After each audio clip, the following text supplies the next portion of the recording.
Hi, this is Assessment 3, Group Pakushka, Presentation for Leadership in Teams. This assessment's due on the 13th of September. I suggest you get started right at the beginning of session to be working on this with your group. So for you to be able to perform and observe leadership in a virtual team, it's necessary that you have looking at a meaningful shared goal. Your task will be to produce a short but insightful presentation about leadership practices in teams and group dynamics. This will be shared with other groups in the subject, hopefully. So it's not just a group task where inevitably some people will participate more than others. It's actually foundational to major individual assignments, Assessment 2, and that should be Assessment 4. So the more you contribute to the group, the more effort you put in, observing, shaping and reflecting on group dynamics and leadership practices in this context, the richer the material you'll have to help you produce high quality work in your own individual reports. If your participation is limited, then you'll have not a lot to say in those assessments, which are a fair amount. The first one's 40% and the last one's 30%.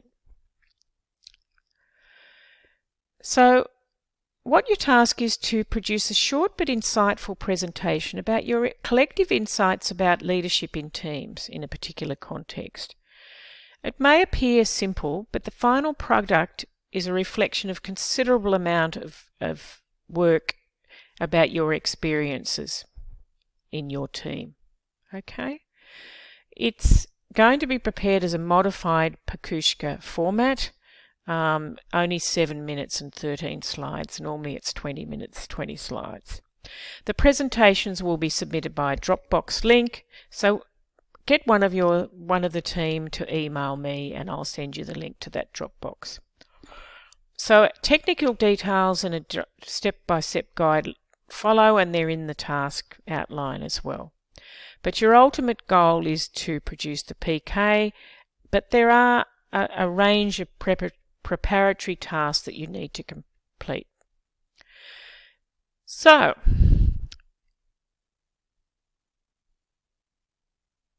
your task as a team is to produce a short but insightful presentation, as we said before.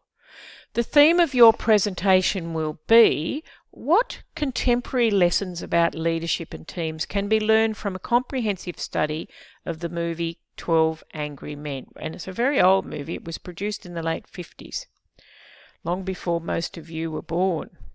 Whilst this presentation may appear on the surface to be quite simple, as we said, there's a considerable amount underneath this. So step-by-step guides, I'm going to go through those in a minute, and this is just a repeat of what's been said before. But my primary concern and your primary concern is that you start this early in the session so that you have lots and lots to write in your second and fourth assessments, and you have lots of contributions and interactions with your teams in producing the PK. So watch the movie 12 Angry Men, 1957, and read the article on facilitation in Chapter 3, page 28 onwards of the reading that you can find in the library by Janetz, Crossman, Campbell and Power. And then facilitate discussion using the questions below. And I suggest when you each meet each week, and I'd really like to come into one of your meetings, whether it's the first, the second or whatever, but when you email me for the Dropbox link, I will suggest a time, or you can just email me and suggest a time when you'd like me to come into your group meetings. Each group meeting is an opportunity for each of you to practice facilitation skills, and facilitation is a very important leadership practice.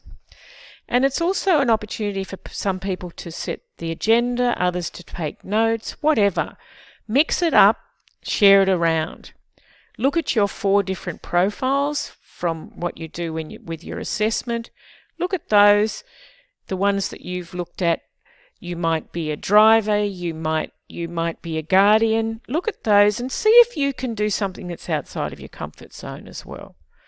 See what the mix is, see if you're overloaded in the drivers, and see if you can think of, well, what would somebody here who wants to integrate things, what would they be doing if you don't have people like that in your group? So facilitate a discussion using these questions. What is your overall evaluation of the functioning of the jurors in the 12 Angry Men? What were the strengths and weaknesses of the group? What is your evaluation of the jury foreman in facilitating the decision-making process? What were his strengths and weaknesses? The foreman is actually one of the 12 jury members. At times he plays a leader-like role, other times he's facilitative. Cite examples of each. Should he play both leader and facilitator? Why and why not? If you were the jury foreman, what would you have done to enhance the effectiveness of the jury? So be specific and action-oriented. So really practical. How are the group dynamics in this movie similar to teams in real-world organisations? So also part of step 1 is to identify dysfunctional behaviours. So there's different behaviours in this table. You've got your whisperer, periodically engages team members in side conversations. So who was the actor? What were the strategies used or suggested? Okay. The eager beaver always wants to monopolise things, always wants to, be in there. The heckler or the complainer, you've always got someone who's critical and combative. The silent member who's withdrawn, so that's the person that wants to make sure the relationships are okay. The introvert who doesn't say much, who doesn't want to speak up. The sidetracker, so they go down a different path, a different agenda. The fighter wants to pick a fight. The stand-pat won't budge, hostile, unwilling to look at situations from other people's perspectives, and they're often very prejudiced. The verbal stumbler, unable to express themselves clearly. We all have those issues. The early leaver announces they must leave for another activity, or they've just left anyway. I just thought this picture was a great picture out of the movie, where you've got the fighter and you've got someone trying to pull them back, and you've got the different people in the room. Step 2, revisit the movie to explore other lessons you might identify, for instance, in the areas of communication, decision-making, conflict resolution or diversity, and there may be others. Again, set up and engage in a discussion that will draw on contributions of all team members, exploring lessons that can be drawn and how in detail these are illustrated in that movie. Draw together all of your work, making sure you link to relevant theory. Always underpin with theory, and start to shape the content for your presentation based on the story you will be wanting to tell. Okay.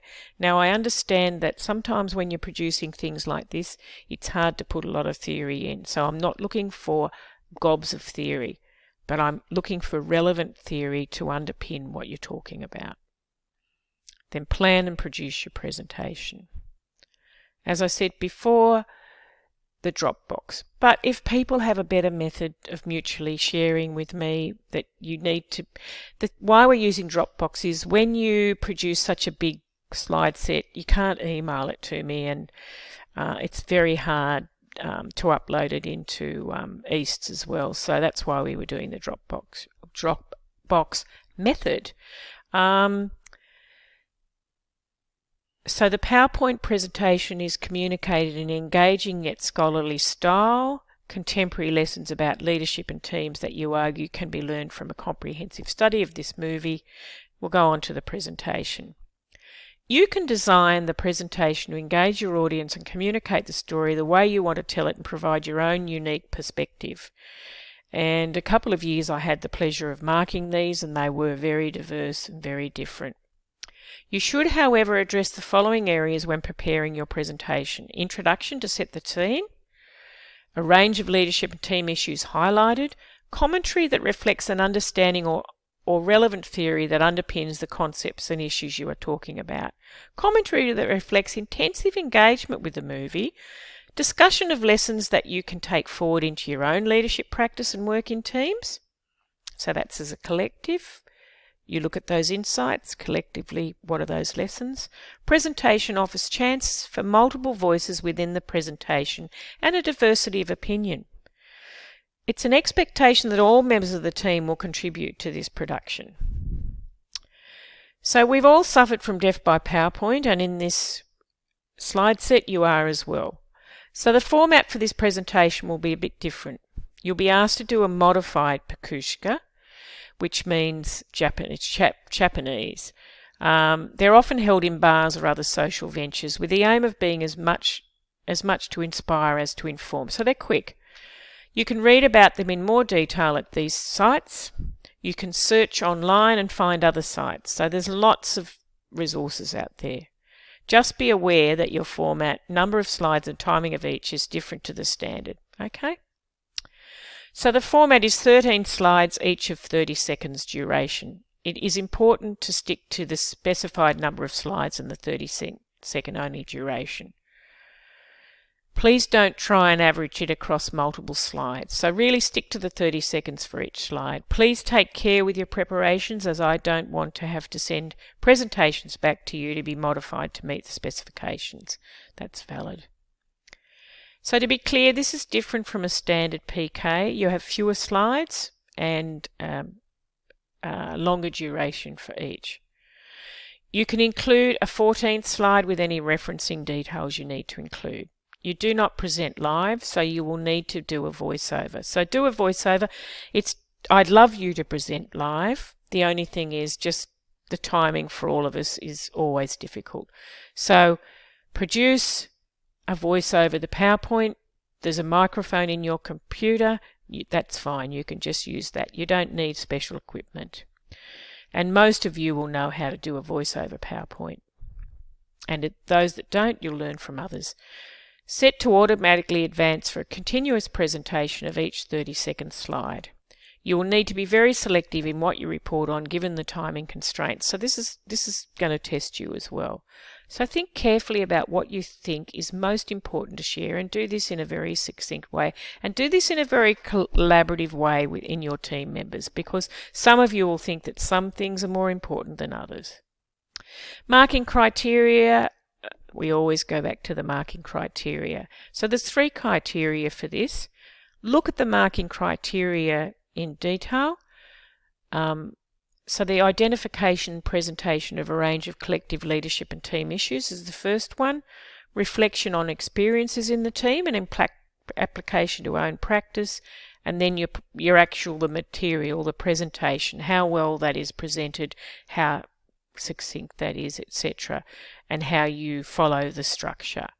So look at that criteria.